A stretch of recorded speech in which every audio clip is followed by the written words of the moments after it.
Dia adalah Saka. Part 9. Happy Ending. Saat terbangun, aku sudah berada di bangsal sebuah rumah sakit. Aku mengedarkan pandangan ke sekelilingku. Aku melihat semua orang ada di sekelilingku, kecuali Riana. "Kamu gak apa-apa, Al?" tanya mamaku dengan muka yang terlihat sangat khawatir. Papa, kakekku, dan Ustadz Yuda juga menunjukkan hal yang sama. Aku gak apa-apa, Ma. Tapi ini kakiku masih sakit, Ma. Kataku kemudian sambil mencoba mengangkat kaki kananku dan memang masih sakit sekali. "Kamu kehabisan banyak darah, Al. Untung Riana membawamu ke rumah sakit tepat waktu," kata Papa padaku. "Terus, sekarang Riana di mana? Kok aku gak lihat dia?" tanyaku lagi. "Dari kemarin semenjak kamu dibawa ke RS, dia terus yang nungguin kamu. Dia gak mau pulang meskipun udah aku suruh gantian. Pagi tadi dia minta izin pulang sebentar. Abis ini pasti balik lagi," kata Ustadz Yuda menjelaskan. "Ya udah kalau gitu. Aku mau berterima kasih kepadanya nanti," kataku lagi. Setelah sadar, semua orang izin pamit pulang dulu dan cuma ada aku dan Ustadz Yuda di ruangan ini. "Kamu istirahat dulu ya. Kondisimu masih belum pulih. Harus banyak-banyak istirahat dulu," kata dia. "Emang aku sudah berapa hari gak sadarkan diri?" tanyaku pada dia. "Udah 2 hari ini," kata Ustadz Yuda kemudian. Aku mengangguk. "Lumayan lama juga ya aku gak sadarkan diri. Untungnya aku masih diberikan kesempatan kedua oleh Allah untuk memperbaiki diriku menjadi lebih baik lagi. Aku mengucapkan syukur dalam hatiku yang paling dalam." Tak beberapa lama kemudian, ada ketukan pintu dari luar. "Tok, tok. Assalamualaikum." Suara yang gak asing terdengar di telingaku. "Waalaikumsalam." Kami berdua menjawab salam hampir berbarengan. "Masuk aja, Nak," kataku lagi. "Alhamdulillah, Mbak Al sudah sadar. Apakah masih sakit, Mbak?" tanya Riana padaku. "Lumayan sih, ntar kan sembuh sendiri," kataku. "Mbak Al, saya minta maaf ya, Mbak. Saya sudah jahat banget sama Mbak. Saya egois. Saya udah jahat begitu, tapi Mbak masih aja mau menolong saya. Harusnya saya yang ada di posisi Mbak Al saat ini.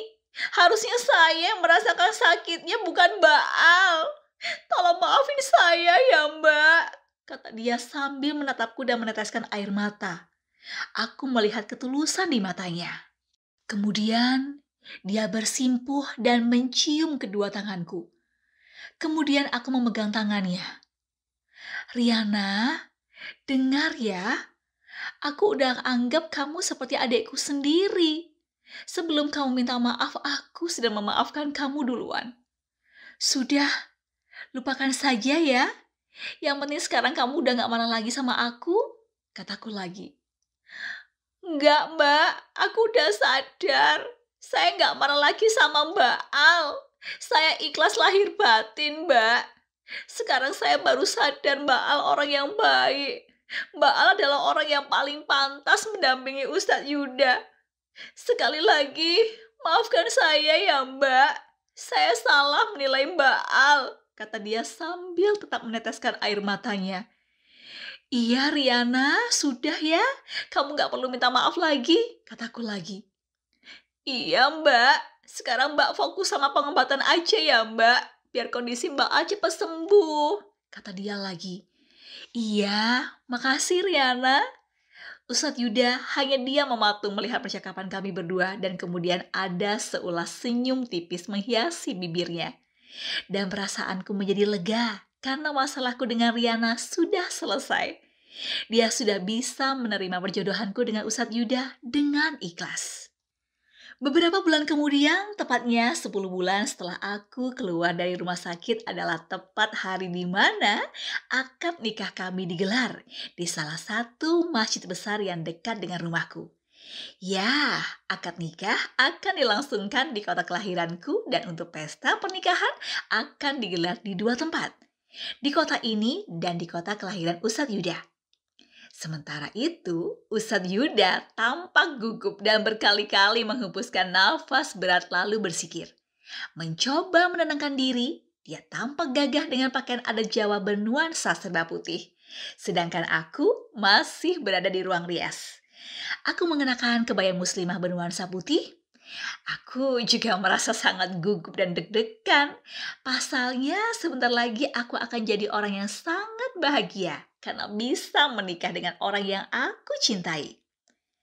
Saat yang dinantikan pun tiba, semua tamu undangan sudah berkumpul di dalam masjid menjadi saksi bisu akad nikah kami berdua. Papaku menjabat tangan Ustadz Yuda dengan erat. Dia bertambah gugup. Namun dia mencoba menetralkan segala kecanggungan dan perasaan resah di hatinya. Saudara Saka Devandra Yuda bin Abdullah Saka Rajasa Yuda, saya nikahkan dan kawinkan putri kandung saya, Alea Putri Wijaya binti Kusuma Wijaya kepada engkau dengan mas kawin seperangkat alat sholat dan emas 45 gram emas tunai. Saya terima nikah dan kawinnya Alea Putri Wijaya binti Kusuma Wijaya dengan mas kawin tersebut tunai. Sah, saudara saksi? Sah, sah! Alhamdulillah! Rasa lega haru, bahagia bercampur menjadi satu. Raut bahagia menyelimuti wajah Ustadz Yuda. Dia bersyukur karena sudah sampai di tahap ini meskipun sebelumnya ada sedikit batu-batu kerikil untuk menuju ke posisi ini. Dia melihat ke arahku. Dia seakan tak berkedip melihatku dan pandangannya tak seperti biasanya yang cuma melihatku sekilas. Tapi kali ini dia lebih detail memperhatikan diriku. Lalu kami sama-sama saling melempar senyum. Senyum bahagia yang tak pernah kami perlihatkan sebelumnya. The end.